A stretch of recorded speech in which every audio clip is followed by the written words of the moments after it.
All right, I'm going to get started. We have a lot of content to cover. Thank you very much for being here this morning. I know it's an early morning session, last day of the conference, so I really appreciate you being here. So hopefully you're here to learn about accessing web services, basically accessing some sort of external data or external functionality from a Silverlight application. And really, it means different things to different people. So sometimes you just have some sort of backend functionality that you want to, and perhaps it's a database, perhaps it's something else entirely, and you just want to encapsulate it in the simplest way possible to make it available for use in your Silverlight application. And this is what I call kind of the simple backend data access scenario, and we'll spend quite a bit of time talking about that. Some of you might have more complicated scenarios. For example, you might need to actually push messages in real time from your server as these messages kind of occur to the Silverlight client. And that's the data push or duplex scenario, and we'll talk about that as well. And then finally, I'm sure some of you are trying to build mashups using Silverlight and trying to use web services that are out there on the public internet. And typically, these would be REST services, and we'll spend some time talking about that as well. And so, again, lots of content. Before I go on, I want to introduce myself. My name is Eugene Osovetsky. I'm a program manager in the Connected Systems division at Microsoft. So my background is primarily with the Windows Communication Foundation. And currently, I own the web service consumption story in Silverlight. And another thing I want to mention before we go on, which is that this presentation is primarily focused on the new features in this area in Silverlight 3. But if you're not familiar with the old features in Silverlight 2, don't get worried, you won't be left behind. The content is actually structured in such a way that you'll probably be able to pick up the entire story, but feel free to ask questions, of course, along the way. So we'll get started with that first scenario there, which is just simple backend data access. And we had a pretty simple and I think pretty compelling story. I don't know what happened to the slide there. But we had a pretty simple story in Silverlight 2, which is on the server side. You could use this template that we shipped called the Silverlight Enabled WCF service. Or you could actually use any basic profile compliant SOAP service if you didn't want to use that particular template. And you could create a service, and then it would be consumable from Silverlight. All you would need to do is use the add service reference tool in Visual Studio to point to a service, and then you would get a proxy that would let you use it. And just to make it a bit more real, I want to show a quick demo of basically the Silverlight 2 story, just as a quick recap, and to set the stage for some of the new Silverlight 3 features that we'll be adding. So we can see that. I have an application here with a server-side project and a client-side project. And on the server side, I'm connected to a database through link to entities. But it could be, again, it could be any functionality. And what I did is want to add new item and added a Silverlight enabled WCF service. I'm not going to do it now because I did it already, and that created this product service. And what we're creating here is this product catalog application where somebody can search for a product and get a list of products back in the Silverlight UI. And so I'll show you the service. Most of this was created for me by the Visual Studio template. All I need to do is add this operation. And it's the get products operation, and it takes the search string of what we're searching for, and it returns a list of products.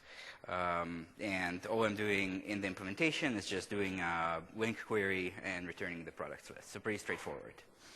On the Silverlight side, all I needed to do is add service reference, and I discovered the services in this project, added the reference, and again, I'm not going to do it now, but I already have the service reference here, and in the code behind for the page, I can now instantiate the proxy to this product service.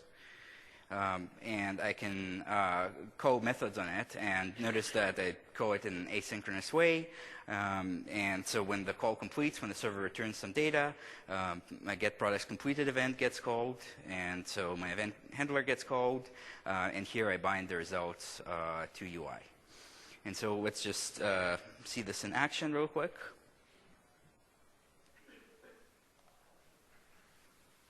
So I'm going to search for a product, and I'm going to get a list of products back. So this works. Another thing I want to show is this tool that I'll use again throughout this presentation called Fiddler. And this lets me actually look at the wire and see the messages as they're actually going through. So let's look at what just happened here. So this was my request message. It's a SOAP message with my search string that I just sent.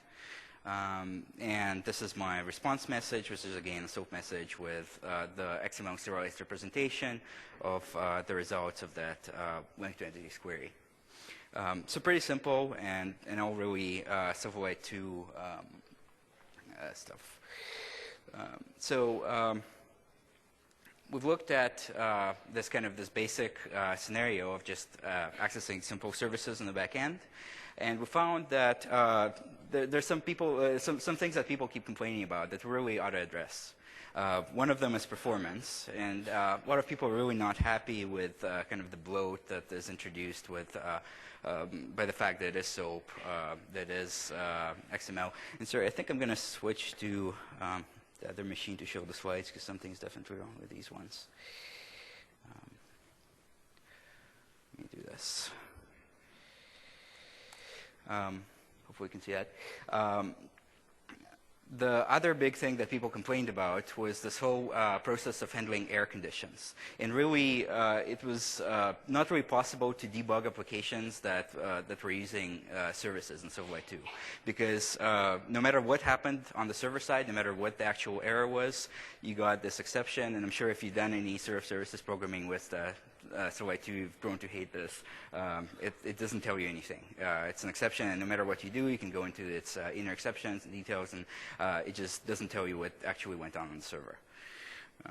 And what this also meant was you couldn't use actually strongly typed structured faults as part of your service contract. So you couldn't actually, in a structured way, communicate error conditions back to your client. The other set of things that people complained about was around security. And it's a pretty big area, but basically there's this very particular problem of that there are some scenarios where you can't really rely on the browser to handle your user authentication for you. In some cases, you need to do this manually. And in those cases, there wasn't really an automated way to send user credentials. There wasn't anything in the framework that allowed you to do this out of the box. And then finally, this last little complaint that we received quite a bit is the fact that you can only generate the proxy through this add service reference tool. There wasn't really a way to integrate this into a build process or into some sort of automated script. There's basically no command line equivalent to add service reference. And so we looked at all of these pain points, and the good news is that we've actually addressed all of them in Silverlight 3. And so let's go through them actually one by one and see how we did that. So we'll start with performance. And what I'll do is I'll show you this new feature for performance optimization called binary XML. And I'll just first show it to you, and then I'll give you a bit more of a theoretical background on what it actually is. And so I'll go into the same demo, and I want to switch it over now to binary XML. And I'll do some manual WCF config magic here, but as you'll see later, you don't actually have to remember any of that. You won't have to do this manually, but it's just useful right now for kind of educational purposes in the demo. And so what I'll do is I'll add a binding, and a binding is something that tells the Windows Communication Foundation basically how a service and client communicate. And I'll create a custom binding, and I'm going to call it Silverlight binding. And it's going to use the binary message encoding. and it's going to use the HTTP transport. And so I created something that can communicate with binary XML over HTTP. And then I go to my service definition here for my product service. And I will flip this over to my custom binding. And I also need a binding configuration of Silverlight binding. So now I've set up my service to actually speak this binary XML protocol. And if this was Silverlight 2, I wouldn't be able to talk to this right now. But because this is Silverlight 3, all I conceptually need to do is just go to this service reference, just build this thing. All I need to do is to go to the service reference and just update it, and it will all work fine. Unfortunately, there's a bit of a bug in the beta where I need to delete the reference first and re-add it, but we're going to address that. But this is good because you'll get to see the add service reference process for those of you who haven't yet. So I'm going to add a reference to the product service.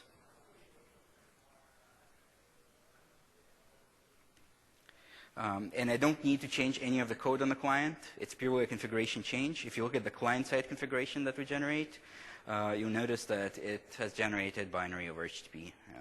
So it picked up this binary thing. So when we run this,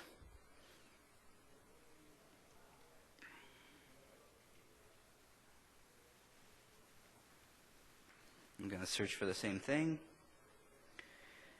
And if you look at this message now in Fiddler, you'll notice that there's nothing human readable here anymore. This is basically just some binary GUI. We can look at it in HexView. This is the request. This is the longer response. The one thing I want to point out here is that if we look at the headers here, the size of this binary response is about 3.5 kilobytes. The size of the text response, let me just make sure, yeah, that's the one, it's about 4.3. So we've reduced the size by quite a bit here. But as you'll see, this is not actually about size. So here's kind of the theory behind binary XML and why this is important. So we know that browser applications, rich internet applications, tend to be chatty, at least more chatty than just standard kind of old-style web applications. Canonical example here would be an autocomplete text box where every character that the user presses involves back and forth to the server. As someone who's creating and providing those applications, you're basically paying for bandwidth, and you're paying for server capacity to support all of your clients. And sometimes they're at a bit of a trade-off because, for example, you could save on bandwidth by turning on compression. And you can do it even at just the HTTP level. You can turn it on in IIS. But the problem is, while the messages will be smaller, it will take actually longer for the server to process them, and it can support fewer clients. So really, if you want to optimize for server capacity, you want to be using this binary XML feature. And essentially what it means is you can, with the existing server investment, just support more clients. And so the important thing to understand here is that that's not a compression technology. It's not even guaranteed to reduce size. It often does reduce size, especially for large messages. Practically every time will reduce size. But really, it was designed to optimize for speed, and specifically server-side speed. And where you'll see the biggest gains from this technology is in anytime you have arrays, anytime you have numeric types, integers, doubles, whatever, anytime you have complex object graphs with objects within objects and so on. And of course, because we optimize arrays and because we optimize numbers, actually byte arrays are optimized really, really well. And basically, they're just written out as pure binary blobs. What we don't optimize is very small messages and strings. So a kilobyte long string will still stay a kilobyte long string. And even if you have the same string repeated many times, we won't actually try and collapse it to just one. And that's a difference from the regular WCF net TCP binding, if you've ever used that, where we actually try to optimize some of the repeated strings away. And so with all that said, there's practically no scenario where, actually there's no scenario we know of where actually you end up being worse off with binary. So the recommendation is to always use it. This is why in the beta you'll see that the template, the Silverlight enabled WCF service template, has actually changed to enable binary by default, which is why you don't have to remember any of the configuration that I just wrote manually. It'll just be there created for you automatically. And so before we move off from this binary topic, just want to show you some comparisons. Now, you got to take them with a grain of salt because, again, this all very heavily depends on the exact messages that you're sending. But we took what is kind of a typical line of business message, I think just a typical like order type with a bunch of fields, and we created an array of 20 of them and an array of 100 of them, and we took some reference server and we saw how many messages a second can we process. And with 20, with text, it's 6,000, with binary, it's about 7,500, so it was a 24% increase. With a larger message size, the increase was even more significant. It's almost twice as many messages that you can process. So we're pretty happy about that, but again, your results will heavily depend on the actual messages that you're sending. This is an attempt to basically to compare size reduction, but again, size reduction is not really the point. But here we took an array of, I believe it was 100 strings, 100 ints, 100 large object graphs, again, using typical values, what you would typically see in a line of business application. Of course, with strings, you don't get as much of a reduction because just the array nature of it gets optimized, but not each individual string. With numbers and large objects, it's more of a reduction. But again, it all depends on your messages. And so that's essentially the performance story.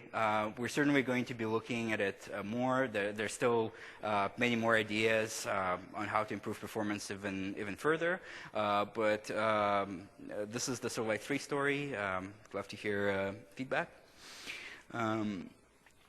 And so with that, move to the next topic, which is errors and this whole notion of debugging and transferring fault information, transferring error information. I thought the best way to show this would be to do kind of a build-up. And let's see, if we do just a naive thing and we just call a service that where something goes wrong, what actually happens. And again, some of you might know this, but let's just quickly do this. So I'm going to introduce a bug in my service on purpose. And so one way I can do it is I can try, after I do my link query, I'm going to try and access the first element of my products list. And obviously, if I don't have any products by this name, then it's going to fail. And so here's my buggy service. And we run this. So if I search for a product that does exist, it's all going to work fine. But if I search for something non-existent, then here's my server-side exception. And the server-side exception tells me exactly what's going on. It says sequence contains no elements. So that's exactly what I need to debug this, except that you don't always have the luxury of seeing the server-side exceptions. And in many cases, you just don't have kind of debugging access to the actual service. And so let's pretend that you actually don't see the server-side exception. And so we're going to skip the server side. And here's what you see on the client. And this is that dreaded communication exception, server returned error not found thing that I was talking about. Basically, it doesn't tell you anything. If you go into the inner exception, it still doesn't tell you anything. It's basically just useless to you. And so what can we do? We can look at Fiddler. And if we look in Fiddler, you'll see that, oh, this is binary. And actually, we did this on purpose. One is to demonstrate this point that Fiddler is kind of useless when you're debugging in binary mode. And I wanted to show you also a quick way of flipping over to text, should you need to. And this is what you're going to have to do with those templates that I talked about. And so to quickly flip over to text, what I'll do is I'll go to my web configuration. And instead of this binary message encoding, I'm going to put in text message encoding. And I'm going to do the same thing. Instead of refreshing the service reference, I'm just going to go into the client-side configuration, and I'm going to do exactly the same thing, which is just flip over to text. So now let's see what happens.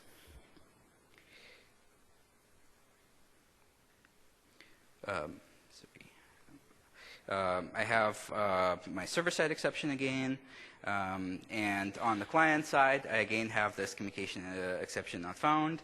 If you look at Fiddler, here's what it tells me. It says the service was unable to process the request due to internal error. For more information, turn on the setting. And this is actually by design. This is actually a security feature in WCF, where by default it doesn't actually transfer over any fault information over any exception information over the wire. Because you don't necessarily want to expose the internal details of how your service works to your clients. And that's just a standard security precaution. And so, as we saw, if we just do the naive thing, no error information on the wire, and so no error information in Silverlight. So great. So let's try to enable debugging now. And we'll do it with this setting that was mentioned in that exception. So if we enable debugging, and we can do this really quickly, go to the web config, find that setting that was mentioned there, and just flip that over to true. Run this.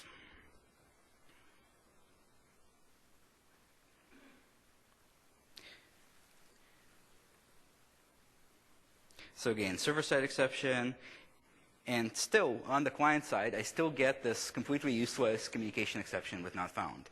Even though, if you look at Fiddler now, you'll notice that now the message actually contains the exact information that I need. It actually tells me the sequence contains no elements bit, and it has the full stack trace here. And so what happens is that the error information is on the wire. It just isn't making its way to Silverlight.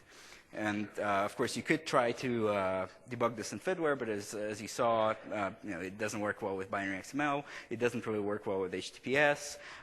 It could be hard to set up, but more importantly, you don't have any programmatic access to the error information. And so let's look at why the error information is not making its way to Silverlight. And it turns out that there are actually two reasons. One is that the server, being compliant to the SOAP specification, sends this message with 500 HTTP response code. And in fact, in Fiddler, you can see this really well. This has a 500 response code. The problem is that browser plugins like Silverlight, and I believe Flash as well, can't actually read messages with that 500 response code. That's a pretty fundamental limitation. We're thinking kind of in the future what to do with it, but for now, that is what we need to live with. And so the solution is to actually violate the SOAP spec a bit and switch over to 200, which is the OK response code. And so how do we do this? The best way right now in the beta is to use the sample that is published at this URL. I'm going to repeat all of the URLs at the end of the presentation. You don't have to worry about writing anything down. We're looking into a better solution to ship this other than just a sample after the beta. Can't promise anything, but hopefully we'll get something there. The other problem is, even when you switch to the 200 response code, in Silverlight 2, if Silverlight 2 received this fault message with a 200 response code, it wouldn't know what to do with it. It would just try to deserialize it as a regular message, and it would just fail, and you'll get a bizarre exception. Fortunately, in Silverlight 3, if we receive a fault with the 200 response code, we will surface it up using all of the regular WCF classes for handling faults and exceptions. And so let me show you what this looks like. And this is kind of our full Silverlight 3 faults story. Because I'm running Silverlight 3, I don't really need to change my client. All I need to do is change my server. And what I'll do is I'll add that sample that I was talking about. I have it pre-downloaded, and I just need one file there. And I'm actually cheating a bit because, sorry, I'm going to move it to app code. The sample, as it's posted right now, plugs in this process of switching to the 200 response code through configuration, which is actually the proper way of doing it. But just for the purpose of making this demo quicker, I've made it into an attribute, and I want to plug it in through code. But actually, the config approach is actually the correct one. But here I have an attribute. It's a Silverlight Folds attribute, and it actually plugs in this thing called the Silverlight Folds behavior, and this in turn plugs in a Silverlight Folds message inspector. And this is a WCF extensibility concept, and basically it can inspect messages. And so before sending a reply, it will look at it and see if it's a fault. And if it is a fault, it will set the status code to status code OK, which is 200. But again, you don't really need to understand how this works internally necessarily. This is just a sample that you can use as is. Hopefully, again, we'll get to a better place with it than just this random sample on the web. And so now that I've added it, let me actually modify the service to use this attribute.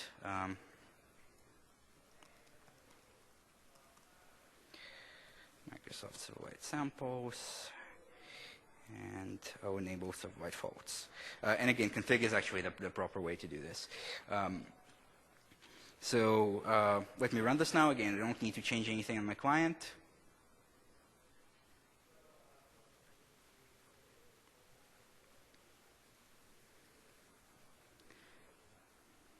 So here's my server-side exception. And this is what I see on the client side now in Silverlight. And notice that I have exactly the information I need. It says sequence contains no elements. And this is an exception of type fault exception of T. And if I look at the detail here, there's this detail property of type exception detail, and that contains the actual message. It contains the exact stack trace on the server, and it contains the type of exception thrown on the server. So I have full information that I need to debug this. And so that works. So let me just show you this in Fiddler real quick too. You'll notice that this code now is 200, and I have basically the same message here with the full details. The one other thing I want to show before we finish with this faults topic is, in production, you don't really want to be running with with this debugging setting enabled. You really want to make faults a part of your formal contract for the service. And so if you know WCF, this won't be new at all, but if you're not that familiar with WCF, then you should really pay attention here. So I'm going to turn off this debugging mode. And in my service, what I'm going to do is I'm going to create this fault type. So I'm just going to make it really simple now. Product fault. And it's just going to have one member. But you can, of course, make it as complex and as rich as you want.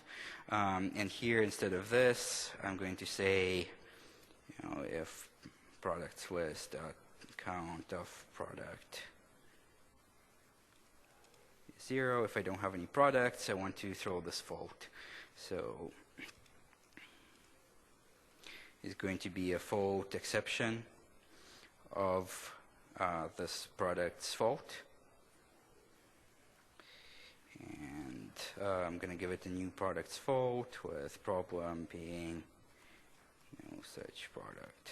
But again, you can make it as rich as you want. And so now we actually throw this strongly typed fault from the operation. All I need to do now is add this to my contract. I need to say that this operation can throw this type of fault. And I'm done. And so now I can refresh my, my service reference. And as I refresh it, it will actually grab the definition of that fault type, and it will be available to me in Silverlight in my proxy. So what I can do, for example, here, when I get the response from the server, I can say something like if e.error is is fault exception of product service product fault, and I can do something smart with it at that point. Let me just show you this without this error handling code real quick.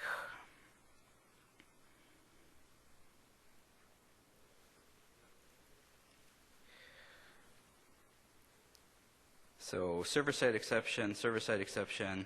On the client side, I get this fault exception of T. If I go into the detail, I have my detail property, which is of this type that I just created, and it has all of my rich fault information that I can put in there. So that's essentially the error handling story. And again, we know that it could be improved. The server-side piece is still a bit messy, but we're working on that. Next big topic is security. And security, and basically this whole topic of securing services for Silverlight access, it's really big, and I won't certainly cover all of it here. The real question, though, that's at the core of a lot of the other security questions is how do you communicate the identity of the user to the service that's then going to service the Silverlight application? And really, there are two fundamental different approaches. One of them is this browser-based approach, where the browser automatically communicates this user's identity over to the service. You don't need to write any code to make it happen. And Windows authentication falls into this bucket, and any of the cookie-based methods, like the ASP.NET Forms authentication, that falls into that bucket, and so on. And then there's the other set of approaches, which is the manual set of approaches, where you actually specifically write code to inject credentials into the message. And it's all managed by Silverlight, not by the browser. And for example, a lot of REST services use things like URL parameters for that, or you can do it in SOAP headers, or you can do it in any number of ways. So let's look at the browser-based mechanisms first. All of the browser-based mechanisms existed in Silverlight 2. They still worked exactly the same way. I want to spend time on it because there's actually tends to be a lot of confusion around these. And actually, we've added a couple of new help topics to our section known as DN and Silverlight, and it actually has some detailed walkthroughs and how-tos for how to set up a lot of these scenarios with exact steps. So if something's not clear in this presentation, I encourage you to actually look at those new help topics, and we're going to keep adding to them too. But just to go through this really quickly, if you have some sort of cookie-based authentication, and it doesn't have to be ASP.NET, but in this example it is, you log in, you get back a response, which is a page with a cookie attached. The browser holds onto this cookie. And so if you have a Silverlight application on this page that makes a request, then the browser automatically slaps on that cookie onto that request. And so you don't have to write any code to make it happen. And in fact, you can't write any code to make it happen or to even stop it from happening. It just automatically is something that the browser does. You have no control over it. And so this call ends up being authenticated. The one variation that you can do in this scenario is that if you want to log in through a Silverlight UI, then you need some sort of service that you can call to authenticate. And actually, ASP.NET provides a service out of the box called the ASP.NET Authentication Service. And again, there's a new help topic that tells you exactly how to set it up. But once you've got it set up, you can add service reference to it, just like to any other service. And you can call a method on it called login. And you pass in username and password. And it basically sends you back a blank SOAP response. But it has a cookie attached to it, which, again, the browser grabs. And then from then on, it works exactly as on the previous slide. The third browser-based scenario is Windows authentication. And again, you don't have to do anything for it. Basically, if you're logged into a Windows domain, if your browser is configured correctly, and if it's a correct type of request, and usually this only happens for requests within your intranet, then the browser is going to make sure that every request actually has your Windows identity associated with it. And again, you don't have any control over this process. This is all in the control of the browser. And so these browser-based methods, they usually work for people because they're just automatic. There's anything you need to do. Unfortunately, there are a number of problems with them. So one big problem is the cross-domain threat. And the threat is basically this. If I'm logged into some site, let's say I'm logged into my bank, and I have a cookie that's associated with my bank's website, and then I open another Silverlight application from some other site. And maybe it's in a different tab of this browser, maybe in a different Windows of the browser, maybe just 5 minutes later. This application happens to be malicious, and it makes requests to my bank. And the browser doesn't know any better. The browser just, again, slaps on that cookie automatically onto that request. And so that request now to the bank, it seems like it's coming from me. And so this application could steal my data, it could change my data, if we didn't have any protection in place.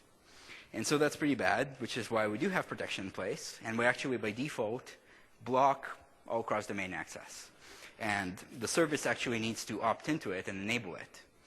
And so it turns out that browser-based authentication is only appropriate if you don't enable cross-domain access, or if you only enable it to just a limited number of domains that are trusted that you know will never contain malicious apps. But occasionally, that's not good enough. Occasionally, you need to publish a cross-domain policy that enables access to everyone, basically that has star in it, if you're familiar with the format, that basically any domain can access your service. And in that case, browser-based authentication is really not appropriate. You need to use message-based authentication. And what happens there is the credentials are actually stored within the Silverlight code. The browser doesn't know anything about them. And so if there is a different malicious application, it doesn't have any access to those credentials in this other Silverlight app domain. And so it can't call the service. So then you're safe. So how do you do this? How do you actually inject manually those credentials from Silverlight instead of having the browser do it? There are a few approaches. One is, of course, you could just make it a part of your contract. Let's say you have this get account balance method that takes an account ID. It could also take a username and password. It could take a login token. Of course, that's a bit hacky. You don't really want to be modifying the contract of your service for authentication, and you don't want to be passing it to every single operation. The other thing that people did in Silverlight 2 is use some of the WCF extensibility mechanisms that we've enabled to actually automatically inject SOAP headers with credential information on every request. And that works, except there is no kind of out-of-the-box automated way of doing it, and there is no interoperable way of doing it. And so in Silverlight 3, there's actually a built-in support for this. And it's just available to you out of the box, and it's actually used as a standard WS security header, so it's actually interoperable with non-Microsoft stacks as well. So I'll show you kind of a half demo of this, and you'll see why in a second. So to enable security on the service, what I'll do is I'll go to the server-side configuration. I'll go to my binding, and I'll add another binding element here, which is the security binding element. And I need to set the authentication mode to username over transport, and that's the only one that Silverlight supports. I could refresh the service reference now, and it would make its way to the client, or I can just show it to you. And I can just write it manually in the client configuration. This IntelliSense really makes it easy for you because it tells you exactly what's supported. It's just this. So now the client and the service are set up in such a way that the service will expect a username and password inside of a WS security header on all messages coming in, and the client is set up to send these things.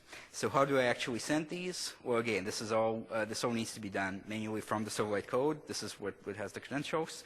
So when I create the proxy here, and before I actually call any methods on it, I need to set some credentials. So I will do proxy.clientCredentials.username equals Eugene. Obviously, you can grab it from somewhere. And proxy.clientCredentials.username.password equals 123. So that's how I send the credentials over. And of course, on the service side, I need to then authenticate the user, basically validate those credentials. I need to maybe figure out the user's role. And there you can use any of the standard WCF mechanisms for that. I won't go through this in detail because you can basically just read WCF docs. But essentially, this can be done from the service configuration. So I can have a service credentials behavior, and I can set it up to use validation mode that uses a membership provider or a custom validator that I'll just write in code, and I can add on roles on top of that and do any of these standard security things. This basically sets up this whole end-to-end thing from sending the credentials to verifying them. What actually happens if you run this? Again, there will be a SOAP header, which is a WS security header, and it will have username and password information in plain text. And because it's in plain text, you need to use this over SSL, over HTTPS.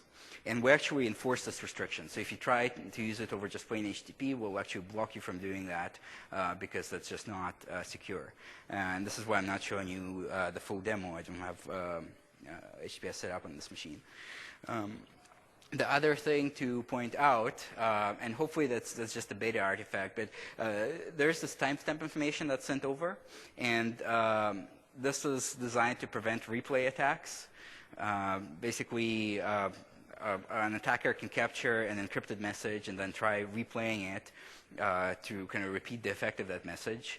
And that's just a rudimentary form of protection against that. But what that means to you is actually if the server and the client are out of sync, their clocks are out of sync by more than 5 minutes, then by default all of these messages are going to be rejected. So that's probably not really appropriate for kind of wide reach web applications where the user's machine can be set completely kind of off, the clock can be completely off, and so you'll need to change this. And right now you need to change this manual in configuration. We're looking into changing some defaults after the beta. But for now, you need to go into the security binding element, and on the client it's called local client settings, and you have max clock skew, and you can set it to something like an hour. And on the server, it's the same thing, but it's called local service settings. So that's basically it for the new security feature.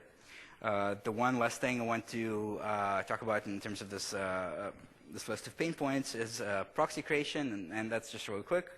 Again, in Silverlight 2. You could only create proxies through Visual Studio, through the set service reference tool. In SL3, we have this new command line tool called sl-svcudo.exe, and that's a Silverlight version of the WCF svcudo.exe tool, if you're familiar with that. Now, if you've used that, you know that the WCF version of the tool is complicated. It's the Swiss Army knife of a tool. It can do everything. The Silverlight version is much simplified. It can only do one thing, which is generate proxies. And it gives you much more flexibility than the ASR tool, the Ad Service Reference tool. And so just to quickly show it to you, I won't actually go through generating a proxy, but basically it's available in the Silverlight SDK under Tools. The one thing I wanted to point out is that there's examples here at the end of the help text, and this actually tells you how to run this tool to exactly emulate the behavior of Ad Service Reference. So this is essentially what Ad Service Reference does. So that's all for this. And so so that's basically the story for those backend services. The next thing I want to talk about is the scenario of pushing data. And where this is really useful is if you have any sort of real-time interaction application. So maybe you're writing a chat application where you have multiple users and there are chat messages going on all the time, and they need to be pushed back to your pushed up to your client. Or maybe it's some sort of real-time collaboration.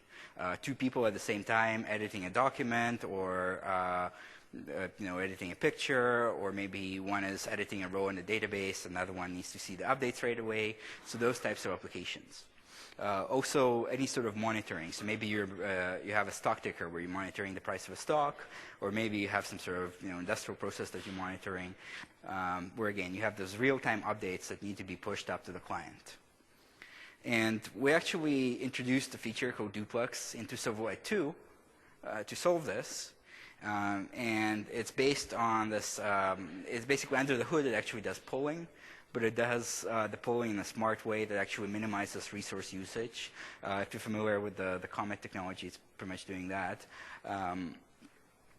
The problem was that it was very hard to use in Silverlight 2, and you pretty much needed to be an advanced WCF expert. You needed to do manual dispatching, manual deserialization, manual thread switching. It's just it was pretty much inaccessible for the average Silverlight developer. So very happy to say that in Silverlight 3 we actually greatly simplified this, and hopefully you agree that this is simple now, and we're actually looking at making it even better after the beta. And so best way to show this is to actually show this. And so let me change over to this other project.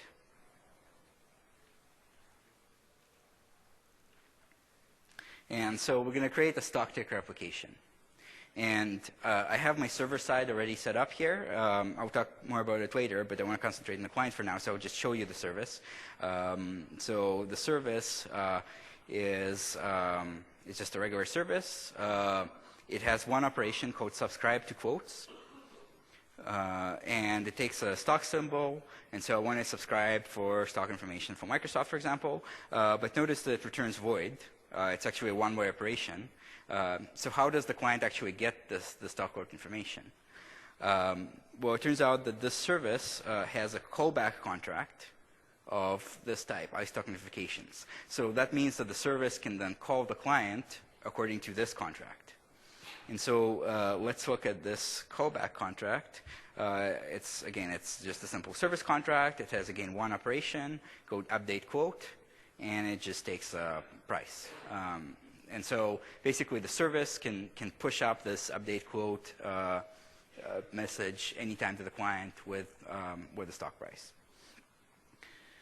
And so let's look at the client now. So I have the UI already set up. Let me just show you the UI real quickly. Very simple. I want to put in a stock symbol here. I want to hit subscribe, and I want the stock prices to appear here at the bottom. So let me build this. And you'll notice that right now, I basically don't have anything. It's just a blank client. I'll explain this a little bit in a second. And so what I'll do is I'll start with add service reference, just like I do for the regular services. I'll discover this. I'll call it stock service.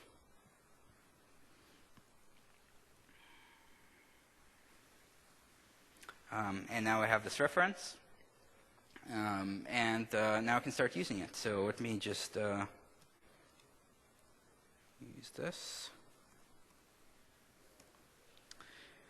And when somebody clicks the button, I can new up a proxy. Just like I do with the regular service. So I new up the proxy, and then you'll notice on the proxy, I have my regular contract, which is subscribe to quotes, and I can call it asynchronously. I can receive the complete notification just like for a regular contract. But I also have this update quote callback completed event, and that's what will get automatically called whenever the service pushes that notification up to me. So let me set up this event handler plus equals tab. Visual Studio created an event handler for me.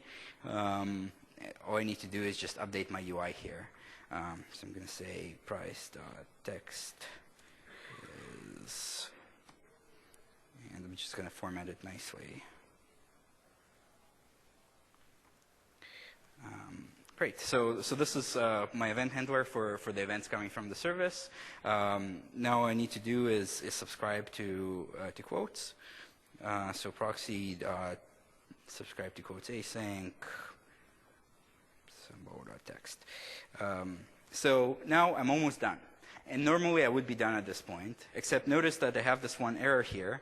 It says it doesn't have a constructor that takes 0 arguments. I can't just create a proxy just in this straightforward manner. And the reason I can't do this is because we actually, unfortunately, still don't support configuration for duplex services. And if you look at the generated config file, you'll notice there's just a blank configuration element. So what you need to do is you need to create the address and the binding manually. So basically, you need to tell WCF where the service is and how to talk to it. And I have this written here. So the address part is actually pretty simple. So to create an address, you just create an endpoint address of the URL of the service. The binding is still, unfortunately, a bit of a kind of magic bit of code that you need to just remember for now. We're trying to make it better after the beta, and hopefully it will be just a new polling duplex binding. But for now, you need to create this custom binding to make it work. And the reason is that you need to switch to the correct SOAP version. But once you have this address and this binding, I can specify it here.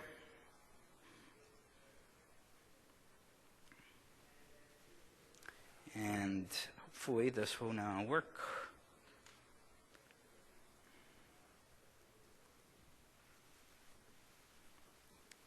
And we're starting to receive event notifications. And so hopefully if you try to do this at all with Silverlight 2, you'll notice that this is basically light years ahead. We've basically created the entire client here in about 5 minutes. And so again, just to recap, to create the client side, do an add service reference, open the proxy, and because configuration is not supported, you need to create the address and binding, and then you just call methods and handle events. So what about the server side? On the server side, you need to, as I shown you, you need to create a contract with a callback contract. And in the callback contract, all the operations need to be one way.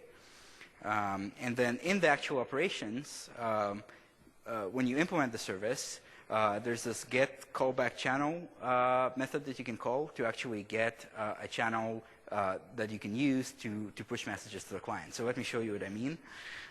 If we look at here, if we look at the actual service implementation, how is the subscribe to quotes method implemented? I am grabbing my callback channel here, and I'm saving it here in client, and that's just of the type of my callback contract. So I basically grab the reference to the client, and now I can start pushing things to it. And the way I do it is I just set up a timer that calls this method every 3 seconds. And this method that the timer calls will basically come up with a random stock price, and will then call update quote on this client thing that I grabbed here with get callback channel. So the implementation is pretty straightforward. Unfortunately, the bit that's still not really straightforward is hosting the service, because we actually don't support configuration for duplex even on the server side. So there's a bit of tricky part there that you need to do. You need to create basically a custom service host. Right now, the best way to do it is to see the sample code, and it will be posted. Actually, I believe there's a duplex sample with SR3 code already posted on our sample site. But we're hoping to make this much easier after the beta, where you basically just it'll just be a config entry to host the service, just like it was for the regular Silverlight-enabled WCF service. And so that's data push. The next big area is REST services, and I'm not going to spend a lot of time on it, and not because it's not important, but because we actually didn't do many new features around REST and Silverlight 3 specifically, but there's a lot of kind of exciting work there that's planned kind of post Silverlight 3, and the thing to remember is that actually the story in Silverlight 2 is actually pretty complete. you had ways of making requests. There's the HTTP web request class that is basically the more powerful one, but less user-friendly one. And there's web client. There's the other way around. You had all these ways to work with XML. There's XML readers and writers. There's link to XML, and there's the XML serializer. There's all these ways of working with JSON. There's a new technology that we introduced in SO2, which is link to JSON or the JSON value type. And there's the data contract JSON serializer. And there's a technology for working with RSS and Atom feeds, system service model syndication. And again, all of these things, they're well documented in SDN. They have samples up, so I'm not going to spend a lot of time on it. But basically, we had a pretty complete stack for dealing with REST services. And really what people complain about mostly is, first of all, the restrictions in the HTTP stack in Silverlight. And again, those restrictions come from the browser and not from Silverlight itself, where basically certain types of requests or certain types of response processing are just not possible. And that 500 response code thing that I mentioned earlier is actually an example of that. The other big pain point is still usability, because you can't quite get with REST to this add service reference experience where you just instantly have a proxy which you can call to invoke the service. And so what we're doing in these two areas, as far as the HTTP stack restrictions go, in the beta of Silverlight 3, you still have the exact same restrictions and capabilities as Silverlight 2. We're looking to improve this in the future, but that's unfortunately all I can say about this right now. But what we did do is we enabled extensibility in Silverlight 3, where you basically have enough hooks right now to implement your own HTTP stack. And you can do one, for example, that's based on the HTML bridge and talking to JavaScript and talking to a JavaScript XML HTTP request. Or you can proxy requests through a backend server that actually translates some of these things. So, for example, translates either response codes into a 200 response code or does other things. And so we might actually release some of these things as samples or on Coplex, so you should watch out for that.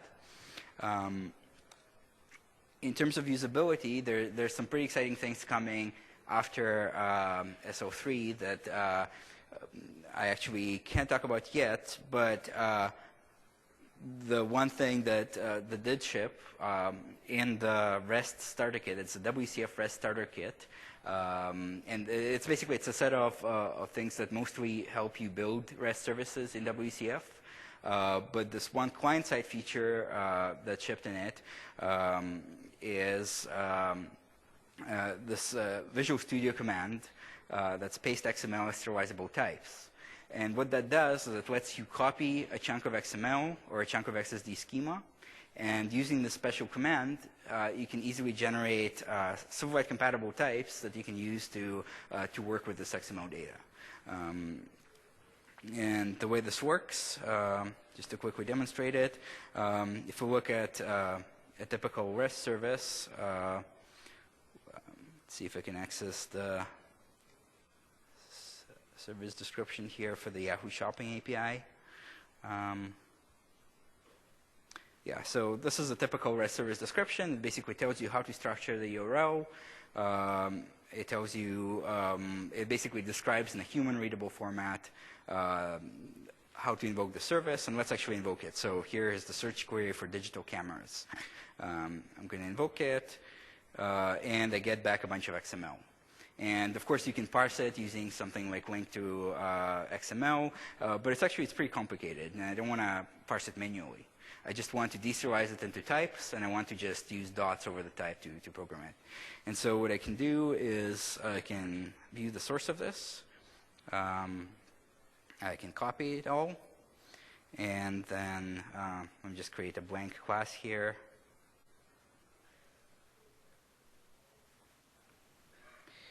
Can go here to this new command, paste XML as types, and it will analyze the XML on the clipboard. It will infer the schema for it, and it will actually generate the types automatically that correspond to that XML. And now I can just invoke the service using something like web client. I can take the response and I can tell the XML serializer to deserialize the response into this type. And then I can just basically, by dotting into this type, access all of that, that information. So that's basically it. Those are the three main kind of scenarios that we think about, and we've added some value to all of them. So I'm going to put up all of the URLs that we talked about here if you want to copy them down, and I can take any questions. Yep. Yeah, you mentioned that the get around the HTTP stack limitations to do well keeping the DOM through JavaScript. Mm-hmm. What kind of fun is that going to have in an off-browser mode? So the question was about going to the JavaScript DOM and out of browser mode. Unfortunately, actually, the answer is I don't know the HTTP stack mechanics in out of browser mode. Out of browser mode was a very last minute addition, so we're going to be looking at it. But I can assure you that that we'll think that through. Yep.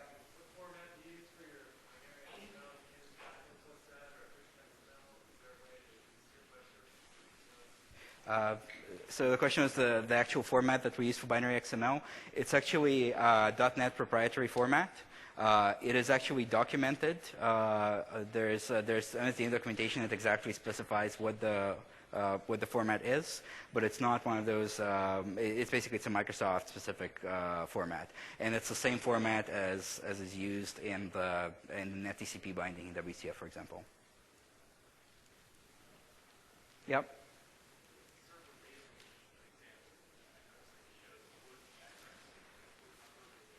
Uh-huh.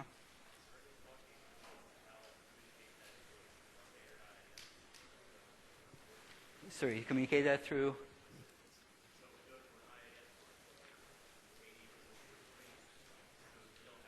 Right. The question was, can you host a server push service in a standard IS port like 18443? Of course, you can. The only reason I had that strange port number there is because I'm hosting it in the Visual Studio, basically that host. But you can host it in IS perfectly well.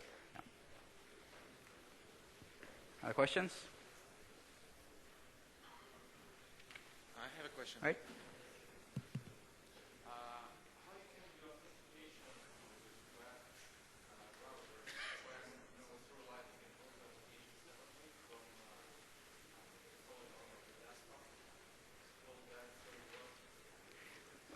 Right. So that's an out-of-browser question. Unfortunately, I don't know enough details about the out-of-browser mode to answer it confidently right now. But that would be another use for the message-based security mechanisms.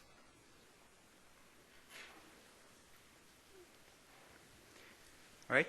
Thanks.